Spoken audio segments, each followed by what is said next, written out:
Mari kita berdoa. Ya Bapa, ya Tuhan kami imani lagu yang barusan kami nyanyikan.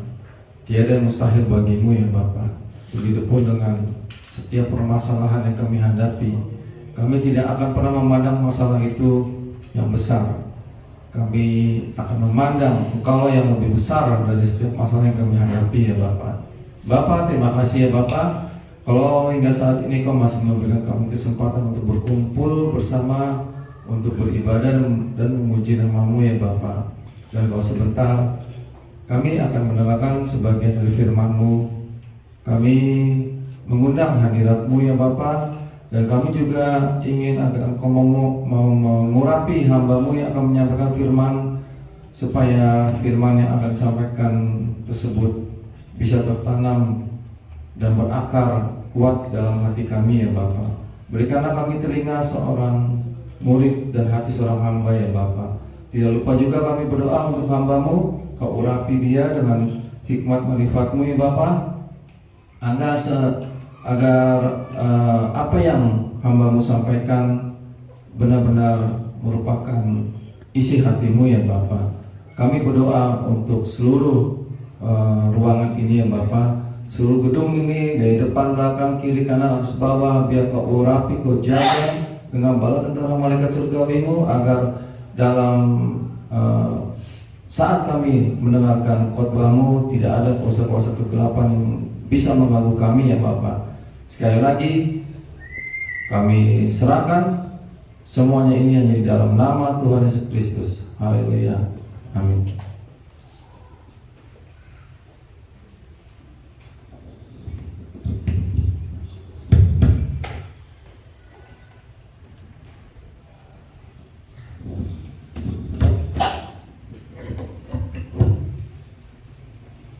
Selamat pagi Bapak Ibu saudara-saudari yang saya kasihi, salam sejahtera buat kita semua.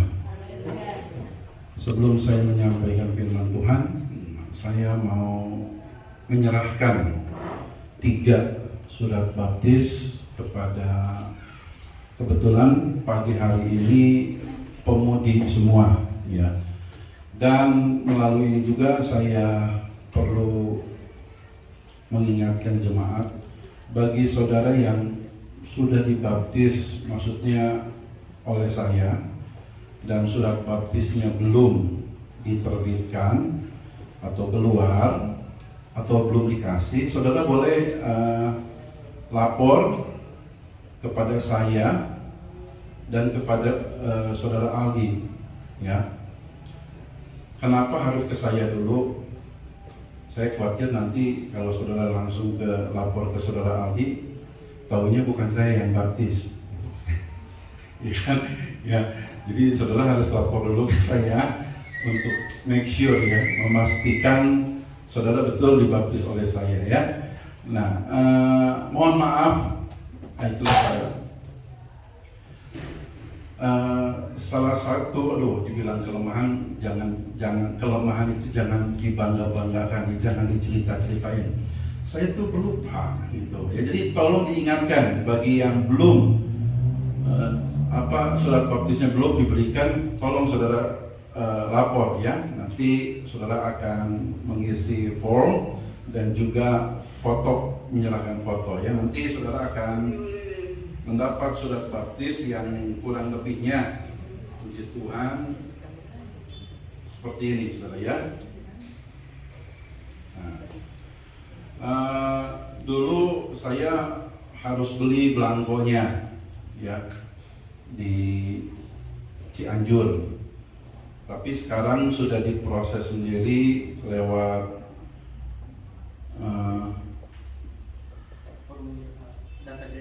data gereja digital lah, ya, data gereja digital. Itu sebabnya nama Hana Mariana, ya, dibaptis oleh pendeta Gideon Selamat sudah tidak lagi ditulis pakai tangan. Kalau dulu masih pakai tangan, ya. Kalau saudara yang dulu ditulis pakai tangan mau diganti ini boleh, tapi selahi dulu yang lamanya.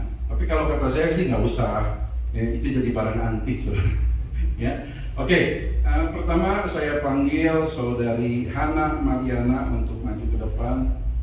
Foto mana?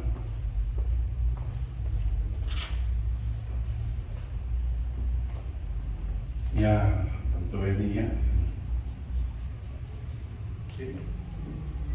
Ya, oke.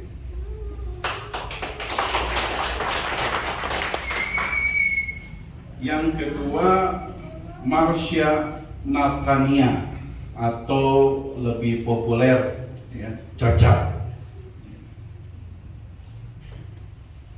Kalau ada sedikit kesalahan ketik boleh, ya, nanti diperbaiki. Nah, kalau ini mamanya yang foto.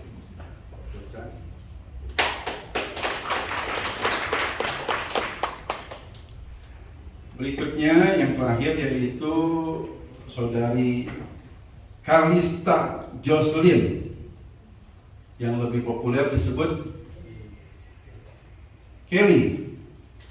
Nah, nama Kelly ini dari mana munculnya? Karena di sini nggak ada dia. Oke, nama nickname, ya, Kelly.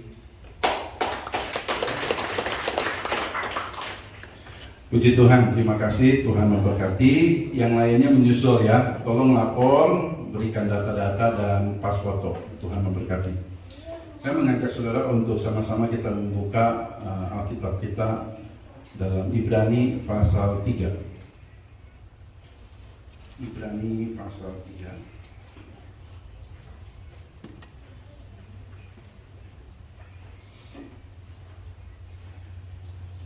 Ayat 1 sampai ayat 3.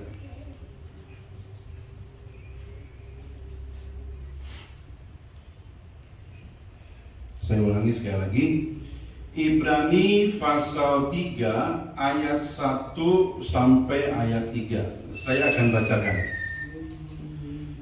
Sebab itu, hai saudara-saudara yang kudus, yang mendapat bagian dalam panggilan sorgawi, pandanglah kepada rasul dan imam besar yang kita akui, yaitu Yesus, yang setia kepada Dia yang telah menetapkannya, sebagaimana Musa pun setia dalam segenap rumahnya.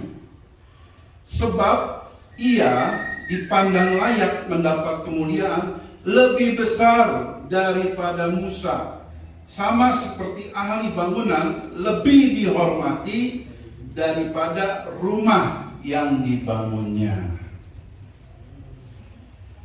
Kalau kita perhatikan 3 ayat ini, ada sesuatu yang menarik, ya, karena muncul satu nama di sini, yaitu Musa. Oke, sebelum itu saya mau memberikan informasi kepada saudara, ya. Seperti kalau Glenn khotbah, ya, ada sedikit latar belakangnya. Kitab Ibrani ini atau surat Ibrani ini adalah satu-satunya surat di dalam Perjanjian Baru yang tidak diketahui siapa penulisnya. Walaupun sebagian besar ahli Alkitab dan para teolog, mereka menyimpulkan bahwa penulis surat Ibrani adalah Paulus. Dari mana mereka berani menyimpulkan itu? Dari gaya bahasa, ya. Nanti kita akan belajar. Ada istilah-istilah yang muncul yang sama seperti di dalam surat-surat yang Paulus tulis. Salah satunya nanti, ya, ini yang sepintas saja. Ada istilah di situ, mencukupkan diri. Itu salah satu gaya bahasa Paulus, ya. Itu sebabnya sekali lagi para ahli Alkitab, para teolog sebagian besar menyimpulkan bahwa penulis surat Ibrani adalah Paulus. Ini memang sejarah, ya. Tahan saudara, ya, tetap fokus. Nah, tapi tujuan atau peruntukan surat Ibrani ini jelas ditulis di dalam judulnya. Coba saudara buka Alkitab saudara. Nah, ini agak repotnya kalau saudara pakai handphone, saudara nggak akan keluar kayaknya di situ. Ya, saya tetap masih suka Alkitab konvensional. Walaupun dibilang kuno, ya, dibilang ketinggalan zaman, saya tetap masih suka Alkitab konvensional. Di dalam Alkitab judul Ibrani ini ditulis apa? Bukan, maksud saya judul surat Ibrani ini di depan. Surat kepada orang Ibrani. Jadi jelas peruntukannya surat ini. Surat ini ditulis untuk orang Ibrani. Lebih spesifik lagi, lebih jelas lagi, surat Ibrani ini ditulis untuk 12 suku orang Israel yang ada di perantauan. Kita tahu, ya, bahwa suku-suku Israel mengalami diaspora. Ya, itu di mana-mana sampai detik ini. Namanya orang Israel ada di mana-mana. Betul? Nah, jadi pertanyaan, di Indonesia ada nggak? Ada. Tapi mereka nggak berani, ya,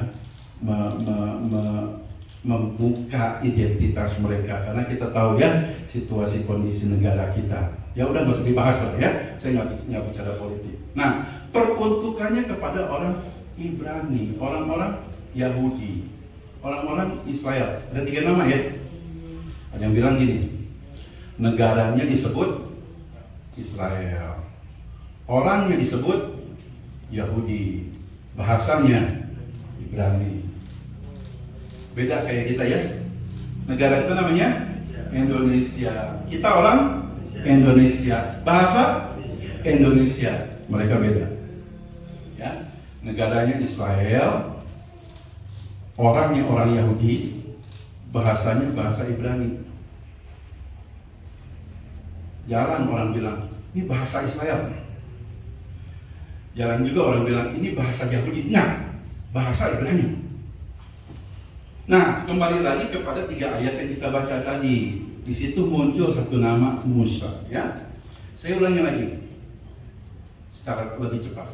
Sebab itu, hai saudara-saudara yang kudus yang mendapat bagian dalam panggilan surgawi, ya, pandanglah kepada rasul dan imam besar yang kita akui, yaitu Yesus. Jadi betul, Yesus pun disebut sebagai rasul, sebagai imam besar. Yesus adalah Tuhan. Yesus adalah juru selamat. Tapi Yesus juga disebut sebagai rasul dan imam besar. Ya, jadi jangan salah, ya, jangan keliru. Oh bukan, Yesus bukan rasul. Tidak, Alkitab katakan dia juga rasul. R-nya huruf kapital dan imam besar. Ya, next ayat 2. Yang setia kepada dia yang telah menetapkannya sebagaimana Musa pun setia dalam segenap rumahnya. Nah, muncul di ayat 2 ini nama Musa. Lanjut ayat 3. Sebab ia, ya, Yesus dipandang layak mendapat kemuliaan. Nah, di sini saudara, ini ada kejanggalan di sini. Sebab Yesus atau ia dipandang layak mendapat kemuliaan lebih besar daripada Musa. Sama seperti ahli bangunan lebih dihormati daripada rumah yang dibangunnya. Kenapa di sini ada perbandingan antara Yesus dengan Musa? Ini perlu saudara dan saya pahami, ya. Sehingga ketika kita membaca firman Tuhan, saudara, tokoh terpenting dalam agama Yahudi atau Yudaisme adalah Musa.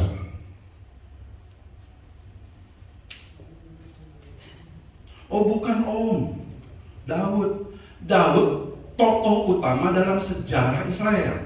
Tapi dalam agama Yahudi, kepercayaan Yahudi, tokoh utamanya Musa. Kenapa? Karena Taurat turun lewat Musa. Jadi Musa satu sosok yang dianggap paling sakral bagi agama Yahudi. Nah, tadi kan saya katakan bahwa surat Ibrani ini ditulis untuk orang-orang Yahudi. Kenapa muncul istilah ini? Karena orang Yahudi walaupun dia sudah terima Yesus, walaupun dia sudah menjadi Kristen, tetapi bisa dikatakan tradisi pemahamannya masih pemahaman lama.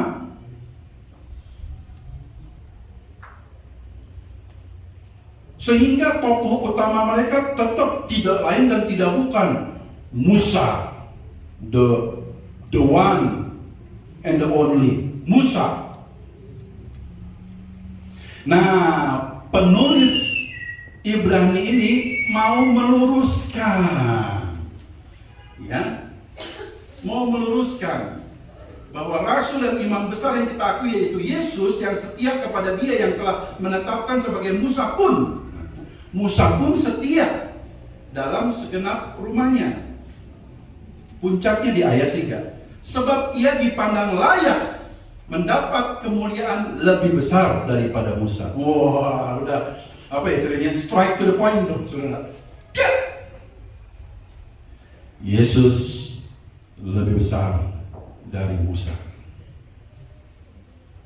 Kenapa? Karena surat ini ditujukan kepada orang-orang Israel, orang-orang Yahudi, orang Ibrani. Supaya orang Ibrani tahu bahwa Yesus lebih besar daripada Musa. Kalau pakai istilah yang lebih sederhana, ya, istilah gaul, ya, jangan salfok loh. Itu istilah ini sering dipakai sama omnya Aldi tuh, teman saya. Salfok. Apa salfok? Apa salfok? Ibu-ibu, Salah fokus. ibu-ibu ini senang jalan-jalan tapi kayaknya ada kurang update nih. Jangan tersinggung. Apa salah? Salah fokus. Salah fokus. Jangan ya Ciuli ya. Ciuli yang jawab keras maksudnya. Ya. Jangan salah fokus. Yesus lebih besar daripada Musa. Penulis Ibrani mau katakan demikian. Bukan Musanya, tapi Yesusnya. Yang penulis Ibrani mau kedepankan, ya mau angkat tinggi, yaitu Yesus, bukan Musa. Bahkan di kalimat tadi, penutup kalimat ini, sama seperti ahli bangunan lebih dihormati daripada rumah yang dibangunnya. Waduh ya, pakai gambaran ahli bangunan lebih dihormati daripada yang dibangunnya. Artinya ahli bangunan ini siapa? Yang dibangun Tuhan. Ahli bangunan ini Yesus. Sedangkan rumah yang dibangunnya kita manusia, termasuk Musa. Jadi Musa bukan ahli bangunan. Bisa dikatakan seperti itu ya. Musa bukan Tuhan. Yesuslah Tuhan. Supaya jangan salah fokus, supaya jangan sesat. Nah, yang saya mau sampaikan kepada saudara-saudara, kita anak-anak Tuhan jangan salfok.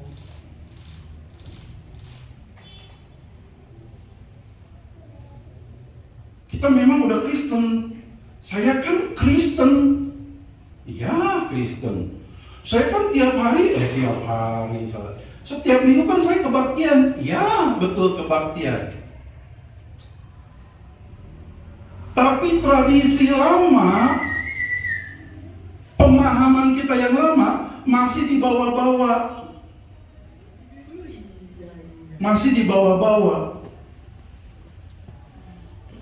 Mohon maaf, saya tidak bicara tentang suku-suku lain yang nanti bisa dibilangnya rasis.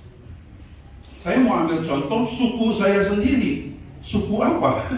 Suku Tionghoa. Suku Tionghoa ini paling banyak tradisinya. Yang jadi pertanyaan, memangnya tradisi dosa apa Gideon? Saya mau jawab. Tradisi yang tidak bertentangan dengan Alkitab tidaklah dosa. Tapi tradisi yang bertentangan dengan kebenaran firman Tuhan itu dosa dan jangan dilakukan. Tapi sampai hari ini masih banyak orang Tionghoa yang pegang tradisi, yang percaya tradisi. Bukan lagi Yesus. Tadi saya katakan salah fokus. Harusnya Yesus jadi Musa, orang Ibrani, orang Yahudi. Kita orang Kristen jangan salfok. Junjungan tertinggi kita tidak lain tidak bukan the one and the only Yesus Kristus, bukan yang lain.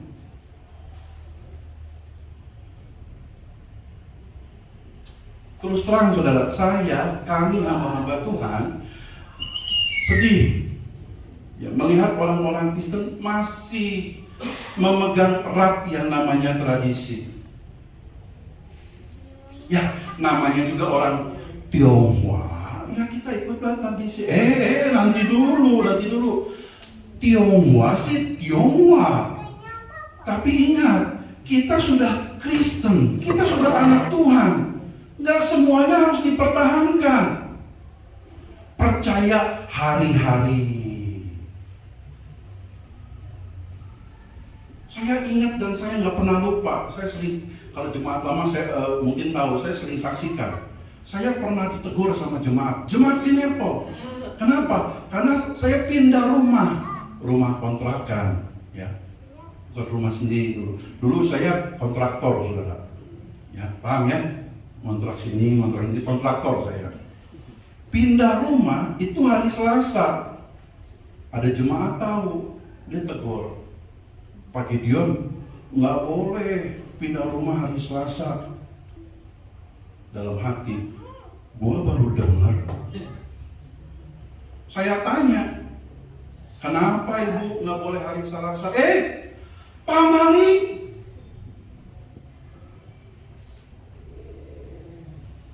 Masih erat memegang tradisi. Ingat, jangan salah fokus. Semua hari baik Tuhan jadikan. Hari ini harinya Tuhan. Lagi hari Senin, hari Selasa, harinya Tuhan. Terus hari Rabu, hari Kamis, akhirnya semua hari harinya Tuhan. Semua hari Tuhan baik jadikan buat kita. Dan saya baru tahu kemarin, minggu lalu kan saya nggak di sini ya. Minggu lalu itu ada jemaat GPDI Kerawang meninggal mendadak.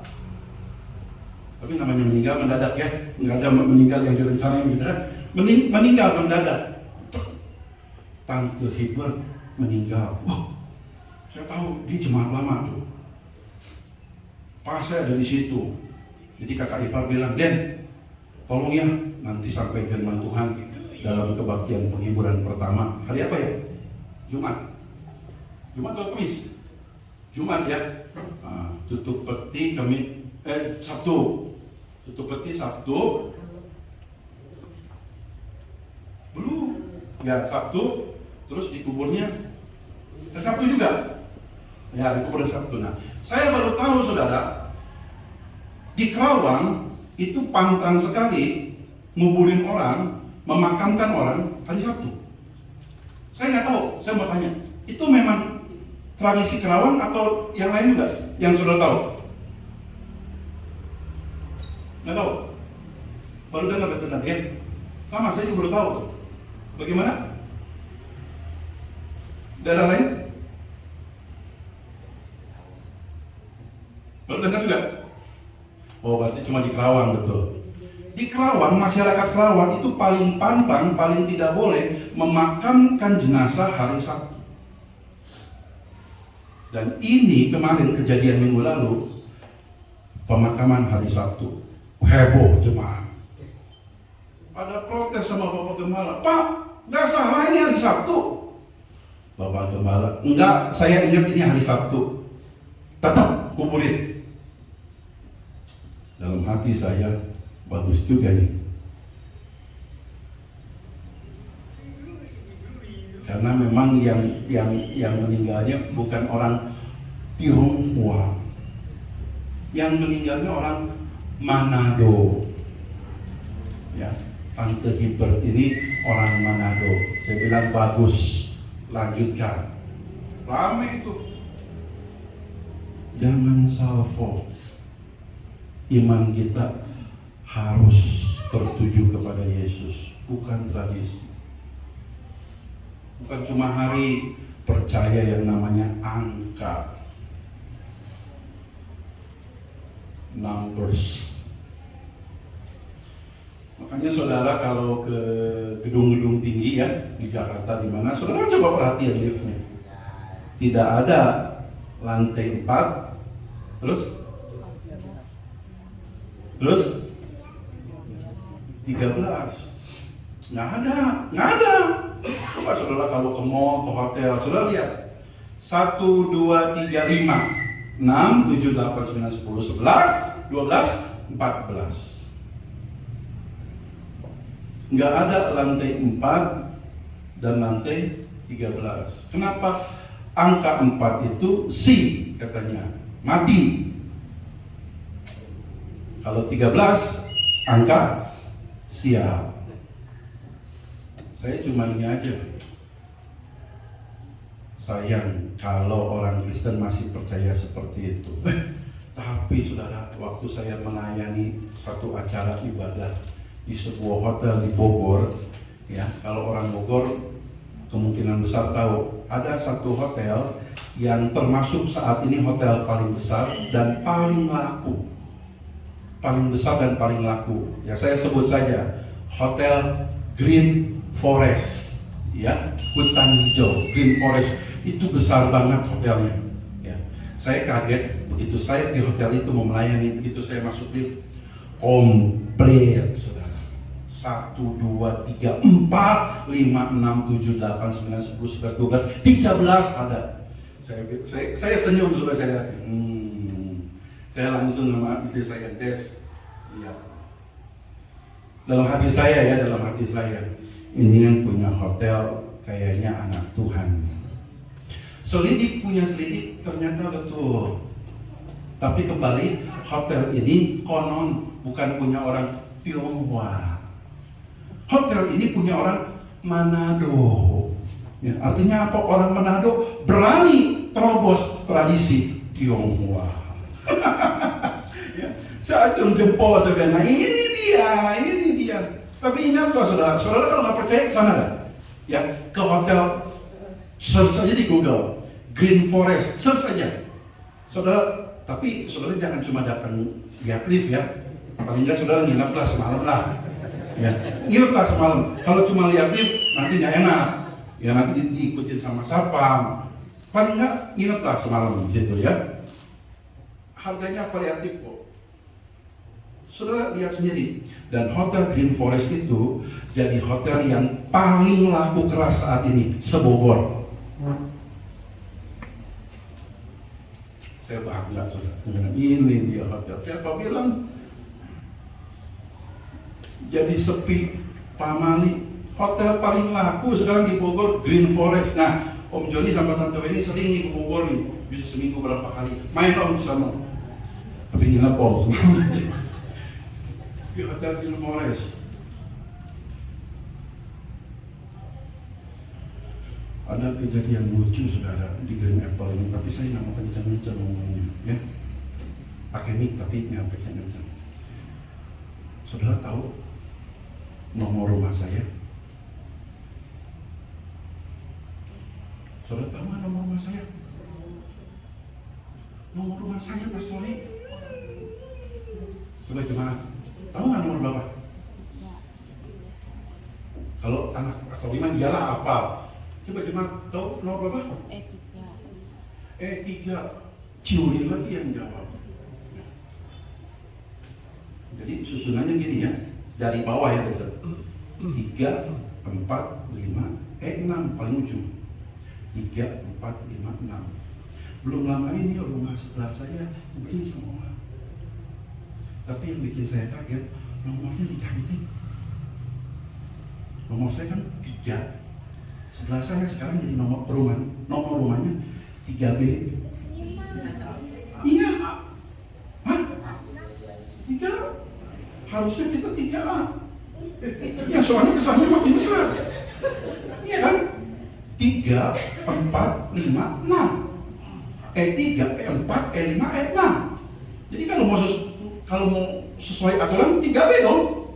Saya oh dia 3A. Ini mama nggak jadi masalah buat saya saudara. Cuman kasihan tukang paket COD. E3 ada 2, saya bilang Pak itu E berapa? Cuma E saja. E3 berapa? Cuma 3 aja. Coba sini.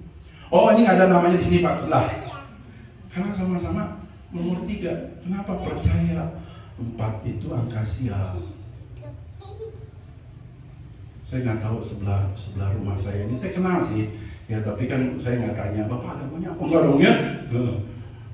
Saya kenal sih, tapi saya nggak tahu keyakinannya apa. Tapi saya sedih saudara. Kembali kepada firman Tuhan. Penulis Ibrani mengarahkan iman orang-orang Yahudi saat itu bukan ke Musa tapi ke Yesus. Bukan kepada tradisi tapi kepada Yesus. Demikian juga kita. Jangan salvo. Fokus iman kita harus tetap kepada Yesus. Ya. Nah, selanjutnya. Yang kedua, ada berapa poin Pak Gideon? 2 aja, ya. Itu satu, supaya tidak salah fokus. Yang kedua, supaya tidak ada yang namanya pengkultusan. Dalam menjalani keyakinan iman manusia, firman Tuhan mencatat bahwa Tuhan selalu menghindari yang namanya pengkultusan. orang yang dipuja-puja. Oke, arti atau definisi dari kultus itu sendiri adalah penghormatan atau pemujaan secara berlebihan kepada seseorang. Firman Tuhan gak mau orang Israel itu memuja Musa secara berlebihan, menjadi seorang tokoh yang spesial. Ya. Dan ini ada beberapa contoh di Alkitab. Oke. Kita buka Kisah Para Rasul pasal 14 ayat 15. Kembali case atau kasus ini terulang, ya, kita akan lihat. Kisah Para Rasul pasal 14 ayat 15. Oke, ya. Hai kamu sekalian, mengapa kamu berbuat demikian? Kami ini adalah manusia biasa sama seperti kamu. Kami ada di sini untuk memberitakan Injil kepada kamu, supaya kamu meninggalkan perbuatan sia-sia dan berbalik kepada Allah yang hidup, yang telah menjadikan langit dan bumi, laut dan segala isinya. Nah, Kisah Para Rasul pasal 14 ini, ayat yang kita baca tadi, ini adalah sebuah peristiwa yang terjadi di sebuah kota yang namanya Listra, di mana Paulus dan rekannya Barnabas, ya, Paulus, ayat 12. Paulus dan Barnabas mengadakan mujizat di kota yang namanya Listra. Mereka menyembuhkan seorang lumpuh.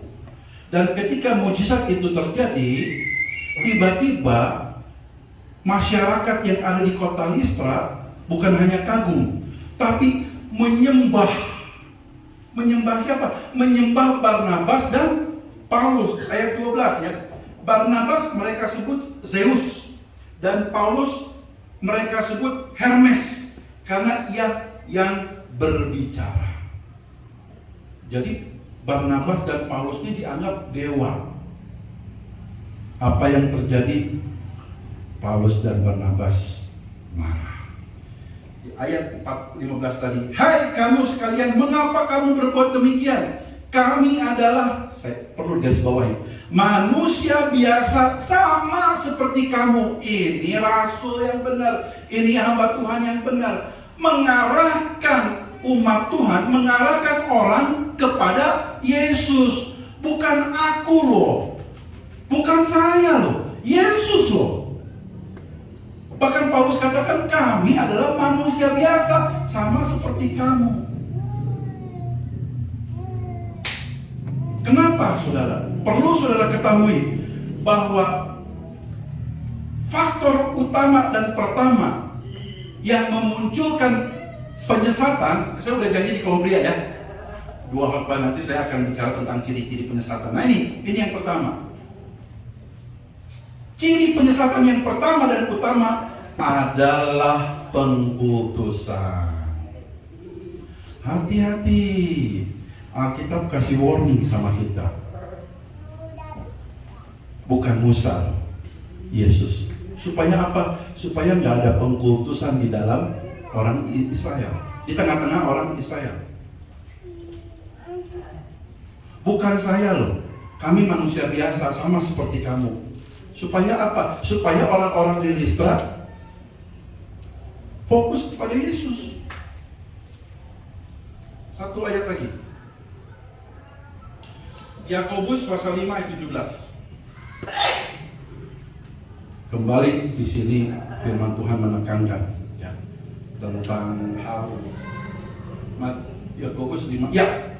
Yakobus pasal 5 ayat 17. Elia adalah manusia biasa sama seperti kita, dan ia telah bersungguh-sungguh berdoa supaya hujan jangan turun, dan hujan pun tidak turun di bumi selama 3 tahun dan 6 bulan. Nah, ada satu nama di sini disebut Elia. Kenapa Elia?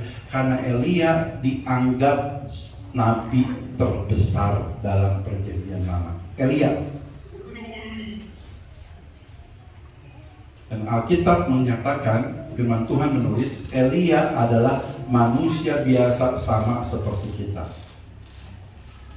Firman Tuhan tetap mengarahkan fokus iman kita kepada Yesus, bukan kepada yang lain. Kenapa saya katakan ini ciri-ciri umum penyesatan? Karena ini mudah, sangat mudah terdeteksi. Ya, saya berani katakan kepada saudara, dan saya harus katakan sebagai hamba Tuhan, ketika saudara masuk dalam sebuah persekutuan, ketika saudara masuk dalam sebuah gereja, tapi di gereja itu ada pribadi, ada orang yang diputuskan, saya mau katakan kepada saudara, keluar dari gereja itu. Apapun merek gerejanya, apapun makanannya, teh botol, minum sosok, apapun gerejanya, prinsip tetap harus sama. Prinsipnya apa? Kristosentris, berpusat kepada Kristus, bukan egosentris, bukan kepada orang. Hati-hati. Sejarah dunia mencatat aliran-aliran sesat muncul dimulai dari pengkultusan. Ada ini buku ini? Nah, saya kasih foto di sini ya. Saya dulu kenapa dulu ya? Dulu sih. Saya punya buku ini, saudara, bagus sekali. Ini buku dari Glenn ya. Ini buku dari Glenn. Ini buku bagus sekali, tapi sayang seribu sayang, hilang. Entah kemana, saudara. Nah, ini bukunya, Another Gospel, ya, Injil lain, ditulis oleh Ruth Tucker. Ini diterjemahkan oleh Gandumas. Bukunya tebal banget, saudara, segini. Another Gospel ini artinya Injil lain. Ini istilah yang dipakai Paulus ketika dia katakan, jangan hati kamu terpikat oleh Injil lain. Nah, dari sini. Nah, ini keren nih buku, saudara. Buku ini mencatat tentang berbagai aliran-aliran sesat di dunia, siapa pendirinya, apa doktrinnya. Nah, ya, saya hanya ambil garis besarnya di sini. Pendiri Gereja Saksi Yehova, ya, yaitu Charles Taze Russell. Ya. Aliran ini muncul di akhir abad 19. Ini adalah salah satu tokoh yang dipuja-puja, dielu-elukan, dikultuskan buat pengikut Saksi Yehova. Bukan Yesusnya, tapi Charles Russell-nya. Dan terbukti ya, dalam pemahaman kita, Saksi Yehova jelas sesat, ya, karena mereka sama sekali tidak mengakui bahwa Yesus adalah Allah, Yesus adalah Tuhan. Mereka katakan Yesus itu hanya utusan Allah, tapi bukan Allah sendiri. Jadi kalau mau debat juga percuma. Orang Sunda bilang bolak-balik belekok, nggak akan ketemu, saudara. Kenapa? Prinsip dasarnya, pemahaman dasarnya aja udah beda. Jadi kalau saudara mau debat sama orang Saksi Yehova, mohon maaf saya katakan bodoh. Dia nggak akan ngalah, mereka nggak akan ngalah.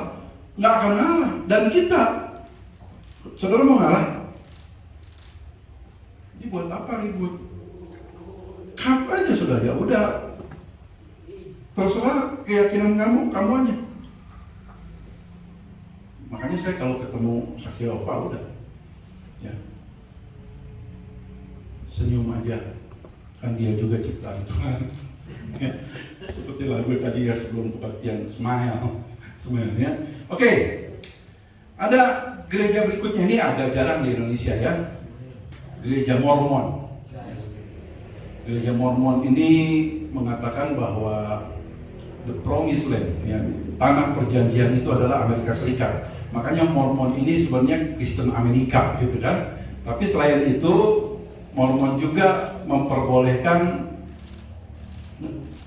dulu ya. Kenapa dulu? Karena pendirinya ini istrinya banyak, ya. Siapa? Iya, betul. Joseph Smith. Ini pendiri gereja Mormon di Amerika. Ini juga tokoh yang dilulukan. Wah, Joseph Smith hebat. Lihat saudara, di mana ada pengkultusan, di situ akan ada penyesatan. Hati-hati. Ya. Berikutnya, nah ini sempat masuk Indonesia nih saudara, tapi bertentangan dengan budaya kita ya, yaitu saudara tahu Children of God, ya COG. Sekarang katanya namanya ganti jadi Family on Love. Family on Love, ya. Jadi mensahkan ya hubungan seks bebas, bertukar pasangan, ya dalam ajaran. Dan pendirinya adalah David Brandberg. Tahu benar atau salah bacanya ya? David Brandberg, yang kemudian namanya diganti jadi Moses David. Dari pergantian nama aja udah aneh saudara ya. Moses David, udah Musa Daud lagi. Moses David ya. Dan menurut beberapa informasi, aliran ini masih berjalan di Amerika karena sesuai dengan mungkin kultur di sana yang free sex ya, seks bebas. Nah, ini didirikan tahun 1968. Sama saudara, diawali oleh pengkultusan ya. Moses David itu nabi akhir zaman. Tuhan bersuara sama dia. Nggak ada hamba Tuhan seperti dia. Hati-hati. Makanya saudara, telinga saya tuh gatal ya. Gatal. Bukan karena iri, bukan. Dijauhkan Tuhan iri ya. Kita jangan iri. Firman Tuhan katakan di mana ada iri hati, di situ ada kekacauan, ada kerusuhan. Kalau ada iri hati, saya bukan iri hati saudara. Tapi telinga saya tuh gatal. Ya kalau ngobrol sama orang Kristen, anak-anak Tuhan, muncul ucapan ini, Pak Gideon, nggak ada pendeta kayak pendeta A. Dia sebut ya, saya nggak sebut namanya karena direkam. Ya, nggak ada pendeta kayak pendeta A. Itu pendeta betul-betul dipakai Tuhan. Dalam hati saya, emang hamba Tuhan emang pendeta yang lain nggak dipakai Tuhan? Pak Gideon tersinggung, saudara. Ya kan? Pendeta A mah betul-betul pintar. Dalam hati saya, emang lu pikir pendeta yang lain bodoh? Telinga saya gatal mulai, tapi saya nggak ngelawan. Diam aja, sudah diam aja. Saya cuma berdoa, Tuhan tolong supaya orang ini bisa paham, bisa mengerti. Nggak boleh di gereja ada pengkultusan. Harus kristosentris. Bukan egosentris. Pribadi orang yang disanjung. Makanya jujur. Saya paling nggak suka orang namanya nyanjung, muji-muji pendeta, paling nggak suka. Termasuk saya, saudara. Saya berapa kali tegur, jangan puji-puji saya. Kalau saudara memuji saya, saudara menjadikan gereja ini menjadikan saya sesat. Betul. Dan yang terakhir, ini kelihatan banget dampaknya, ya, yaitu Jim Jones, ya. Jim Jones adalah pendiri sekaligus pemimpin People's Temple, ya, yang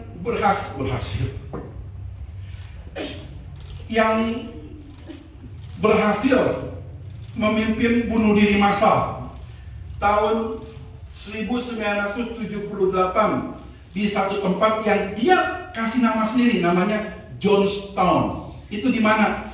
Di Guyana, Amerika Selatan. Waduh, ini gila betul saudara. Orang katakan ini orang betul-betul berkarismatik. Karismatik saudara.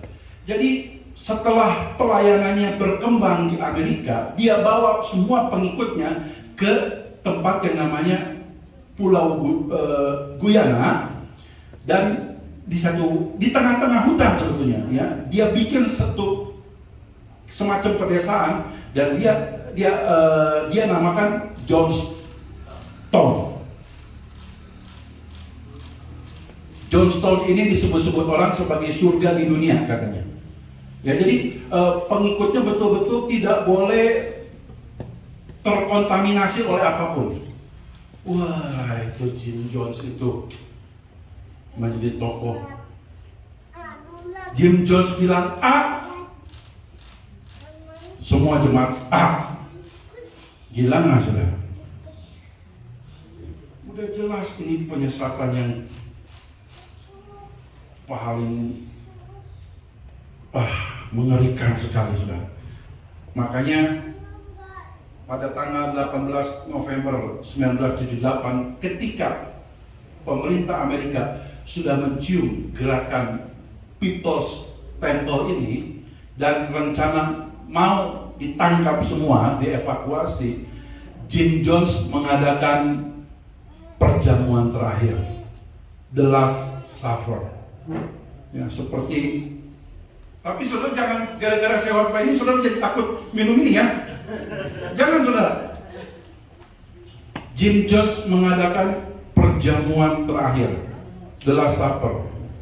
Semua jemaat minum perjamuan yang sudah dicampur dengan sianida. Ya. Tercatat di sini 900 orang meninggal, tewas akibat perjamuan terakhir ini. Ya, jadi ketika pendetanya katakan A, semua A, minum semua. Kenapa? Karena ada pengkultusan di situ. Jangan. Gereja harus Yesus, bukan manusianya, saudara. Ya. Saya akan tutup dengan satu ayat. Ini yang menjadi prinsip hidup kita ya. Prinsip hidup kita, prinsip gereja kita, prinsip rumah tangga kita, prinsip pelayanan kita, prinsip pekerjaan kita. Roma pasal 11 ayat 36. Roma 11 ayat 36. Ya. Ya, ini merupakan dasar di atas segala dasar kehidupan kita. Sebab segala sesuatu adalah dari Dia dan oleh Dia dan kepada Dia, bagi Dialah kemuliaan sampai selama-lamanya. Jangan ada oknum, tidak boleh ada orang yang mau mencuri kemuliaan Tuhan, karena kemuliaan itu hanya bagi Dia, bukan yang lain. Termasuk juga di gereja ya. Gereja itu rentan sekali dengan mencuri kemuliaan Tuhan. Ya, apalagi pendetanya mungkin ganteng, ya berkarisma seperti Jim Jones, khotbahnya bagus, tutur katanya bagus, simpati. Wah, hati-hati saudara. Ya, hati-hati. Tuhan memberkati kita semua. Ya, ini menjadi pelajaran sebetulnya buat kita. Ingat ya, ciri utama dan ciri pertama penyesatan. Ini ciri umum, adanya pengkultusan di situ. Sebabnya saya katakan kalau saudara masuk sebuah gereja, tiba-tiba ada seseorang yang dikultuskan, dipuja-puja secara berlebihan di situ, saya berani katakan keluar dari gereja itu. Ya, saya cuma lihat videonya. Ya, mungkin ada di antara saudara yang pernah ikut, karena ini kejadiannya di Cipanas ya. Maaf, ini sebagai contoh tapi berhubungan dengan firman Tuhan. Di sini ada gereja, ada persekutuan yang memang dalam acara-acara tertentu jemaat itu bukan cuma salaman ya. Kalau salaman saya juga salaman, tapi sojak ya, sojak ke pendeta itu. Saya bilang wah, saya lihat videonya, saya bilang wah, ini udah nggak benar ya. Jangan sampai itu terjadi di dalam rumah Tuhan. Segala kemuliaan hanya bagi Tuhan. Mari kita sama-sama bangkit berdiri. Pemain musik maju ke depan.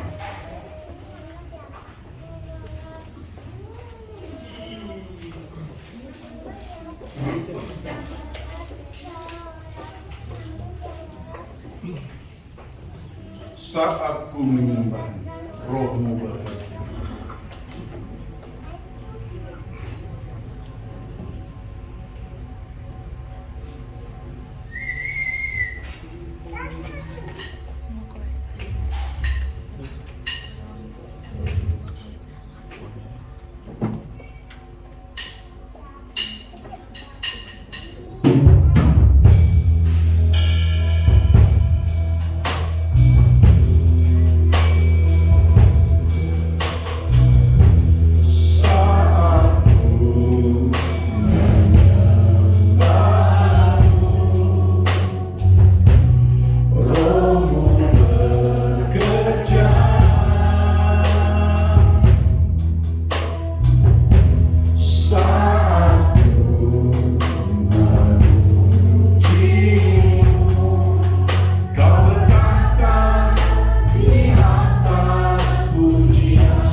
kasih Tuhan, hati kami melimpah dengan ucapan syukur karena lewat firman Tuhan yang kami dengar pada pagi hari ini, kembali kami diingatkan, kami ditegur ya Tuhan, untuk kami tetap fokus kepadamu, bukan kepada hal-hal yang lain Tuhan. Biarlah iman kami hanya terpaut kepadamu saja, bukan kepada hal-hal lain, bukan kepada tradisi, bukan kepada oknum-oknum yang lain Tuhan. Karena firman Tuhan katakan segala sesuatu dari Engkau, oleh Engkau dan untuk kemuliaan nama-Mu Yesus. Terima kasih Tuhan, meteraikan firman-Mu baik-baik dalam hati kami, supaya kami bukan hanya bisa menjadi pendengar, tetapi kami juga menjadi pelaku-pelaku firman-Mu. Terpujilah nama-Mu. Sebentar kami akan menerima perjamuan kudus Tuhan. Sebelum kami makan roti dan minum anggur yang ada di depan kami Tuhan, kami berdoa, hamba berdoa di dalam nama Tuhan Yesus Kristus. Tuhan, ampuni segala dosa salah kami, sucikan kami, layakkan kami Tuhan, supaya kami berkenan menerima perjamuan kudus. Dan khusus kedua hamba-Mu Tuhan, Bapak Popo dan juga Bapak Ferry, Tuhan juga sucikan mereka, ampuni segala dosa salah mereka Tuhan, urapi mereka, pakai mereka untuk menjadi alat-Mu pagi hari ini Tuhan, menjadi berkat bagi jemaat di sini lewat pelayanan perjamuan kudus Tuhan. Terima kasih Tuhan, terima kasih, ini menjadi doa kami. Kami akan menerima perjamuan kudus saat ini di dalam nama Tuhan Yesus Kristus. Haleluya, amin. Saudara dipersilakan duduk, nanti saudara akan dibagikan. Kita angkat terus pujiannya.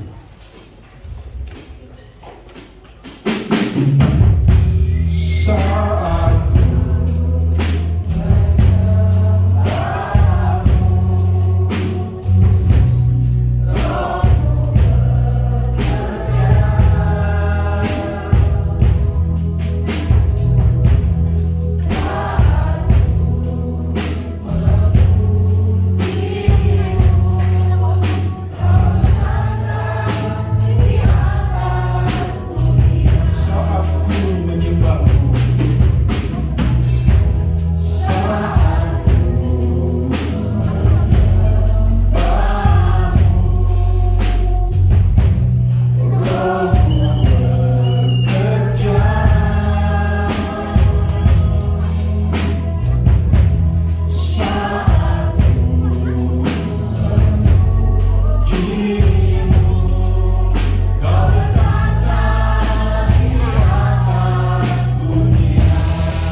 perjamuan dijalankan, saya akan menyampaikan sesuatu yang masih jadi pertanyaan saudara.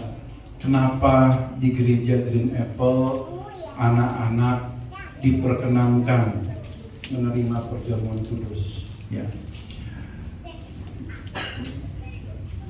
Boleh dilihat. Saudara,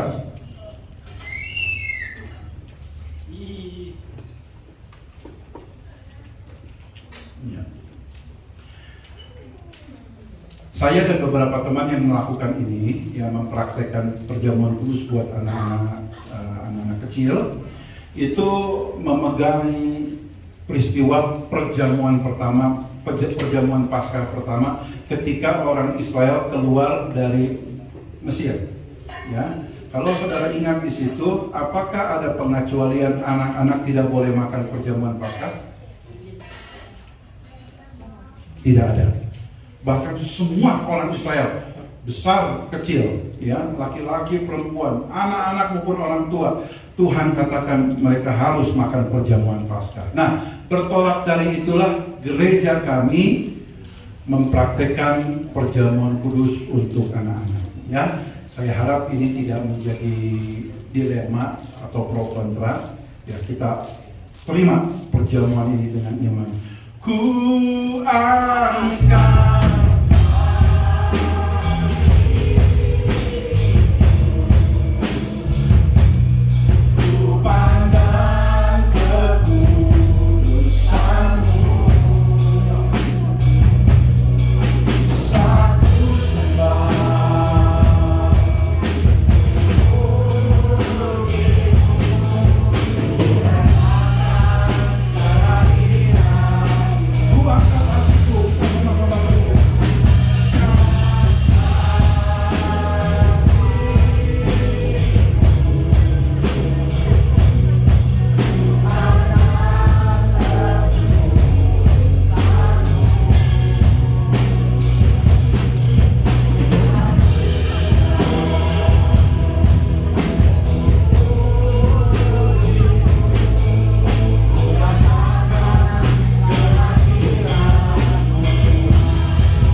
Ku rasakan kehadiran-Mu Tuhan. Saudara pegang roti di tangan kanan dan anggur di tangan kiri. Angkat tangan kanan kita ke atas. Roti ini adalah simbol dari tubuh Kristus yang sudah mati tergantung di atas kayu salib demi saudara dan saya. Begitu besar kasih Allah kepada dunia ini, kepada saudara dan saya, sehingga Ia rela mengorbankan dirinya supaya barang siapa yang percaya kepadanya tidak binasa, melainkan beroleh hidup yang kekal. Selesai saya membacakan ayat firman Tuhan, kita akan sama-sama makan roti ini. Sebab apa yang telah kuteruskan kepadamu telah aku terima dari Tuhan, yaitu bahwa Tuhan Yesus pada malam waktu Ia diserahkan mengambil roti, dan sesudah itu Ia mengucap syukur atasnya. Ia memecah-mecahkannya dan berkata, inilah tubuhku yang diserahkan bagi kamu. Perbuatlah ini menjadi peringatan akan aku. Di dalam nama Tuhan Yesus Kristus kita sama-sama makan roti ini.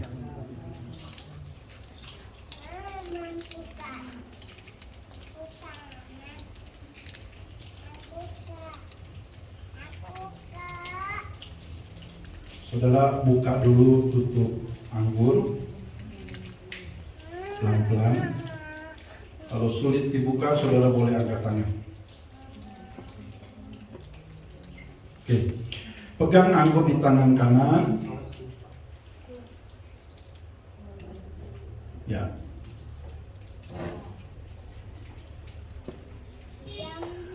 Dan angkat agak ke atas, tidak perlu terlalu atas supaya tidak tumpah, saudara.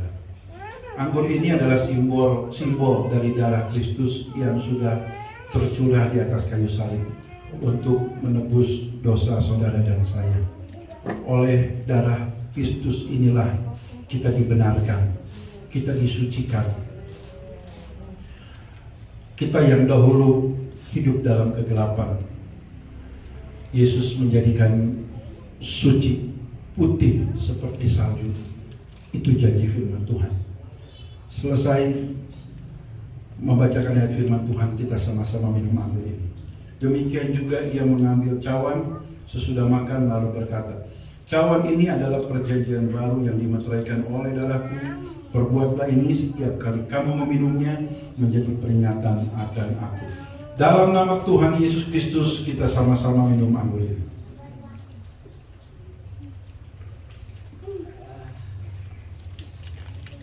Masing-masing secara pribadi mengucap syukur kepada Tuhan.